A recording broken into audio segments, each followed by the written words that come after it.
ku ssente z'omuwi w'omusolo ne bamukwatira ku Brovard. Bwe bamukwatidde ku Brovard ne bamuvuga straight to Kigo prison gye yasuze. And in that prison cell she was being interrogated and she confessed nti ssente AAA yazimuwadde. Then ku kyokubira ababaka simu za Namere okuva bwe yatandika okwataakinga Kabanda, jjukira CDF yawoninga ku Gashumba. Once you attack Kabanda, you've attacked all of the PLU. I chose Kabanda with my reasons. Bwe bamukunyiza mu kiggwa ekiro, nayogera nti kituufu ssente babadde bazimpadde, mpeba MP ba boycotting omukolo gwa Oboth, Jacob Oboth, speaker gwe balonze. Esi tebakulimba nti security evamu from the Bulumbu ne balondola omuntu mpaka Masaka ku statement bwe yakoze. This thing is bigger than what you think. Okay? Her phones were being wrecked.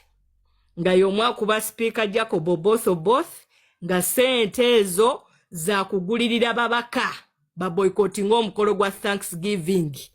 Ogubadde mukono today we bakoledde the incoming speaker. But as we speak right now, she's not detained. She has been released on the orders of His Excellency, the President of this country. Kati President yagambye she's just being used, the Chochitono, but the bigger suspect is AAA. Now, as we speak, AAA asangidwa pangisa. She's got she has a mansion. Of course, ebyo kati sibya kukweka mwenaje mumanyi. Buli kisenge kiri mundoze ebisenge bya normal housing bitano in different currencies. Bamusanze n'ebyuma. Listen, brother, I'm giving my submission and I'm going away. Loza isi yasose nebula usokole ku story ya Loza isi yabuzeewo ekiro tekyaliwo mu Uganda. Sijja kwogera byesimanyi Rigo kamaleyo byemmanyi. Nina wampita nambuuza I can defend my statements. 2, bamusanze n'ebyuma gadgets. Ebya communication, sophisticated byuma. Viva Israel. Okay? 3, ya retiring abakumi be from police. Nga tabulidde mukama we wadde CDF. Na retiring aba bodyguard be, government be yamuwa, n'abafuula babe personal. Ne mundu ze babadde bayina ina bodyguard gwe bayita Peace. She's a very dangerous woman. Bamusanze ne mundu eri automatic, one of the weapons from Israel. Okay? So, ekintu kyabadde azimba kibadde deep and kibadde bigger. 3, I'll go back to my statement, jenze nkola buli ku live. Never outsmart your what? Never outshine your master.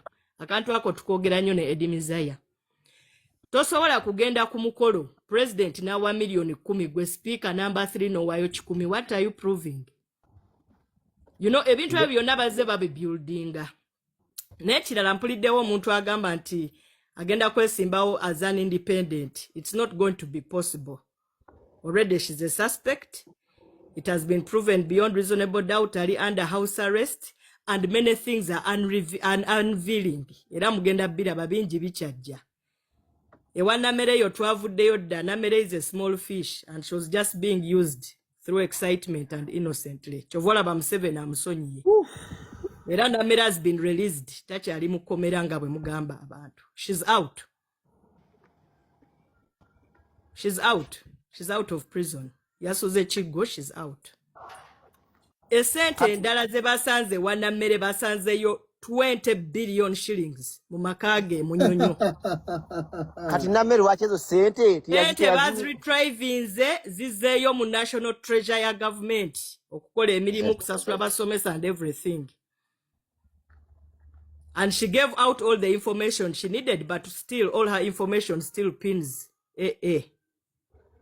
So Namere has been pardoned by the president. Namanya nti kano kana kato babadde bakeyambisa. Though I would blame Namere nti lwaki okkiriza okukozesa mu bintu by'abantu bano. Nedda Mukiibi lekagambe kino Mukiibi nga tonna blaminga. Ffenna twagala ssente. We need the money. We need the ebintu ebadde bamuyingizaamu binene nnyo. How do you keep those monies in your home?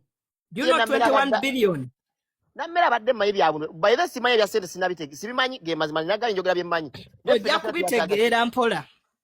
kati ate kakati ekyokunyagala sente kubuuza nyina yes kyenjagala okubuuza naye odduka ate ati wano ngenda ate ze mbadde kuba nze kati nabyo batangaza oli mu security y'amaanyi nkola kati ate bino ebya fufa house tugendawo tutyawo kuba baŋŋambye kati fufa house magogo and family eya fufa baba sanctioninze bagenda ku recording statements as we speak. Passport ya magogo Nanita Among, they've been confiscated.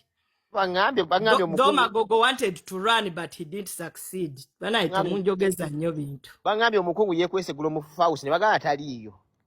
Waliwo ye omulala eyadduse erinnya ndyerabidde owa fufa ye yamanaginze n'adduka. Naye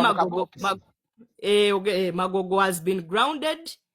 Passport bagimugyeko ne Amongu babagyeko passport.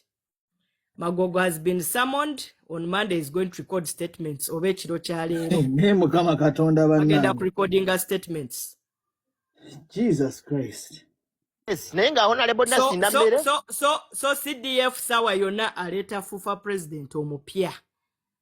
Ali alina kujja mu campaign. Weebale nnyo. Kati bwe obimanyirwa kuba tubadde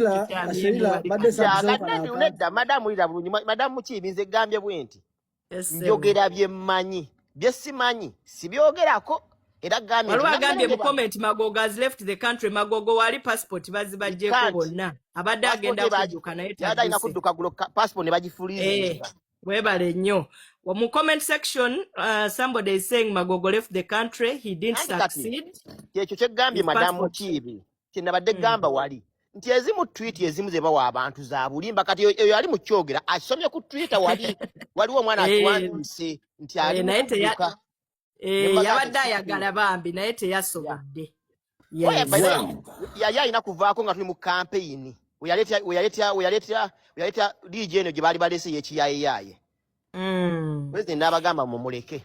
Kakati mukyala Nammere as we speak si ensonga. She has got a presidential pardon from His Excellency. She confessed nawayo all the information era nga yonna surrounding so oyo temumweralikirira, she's out of Chigo. Yes.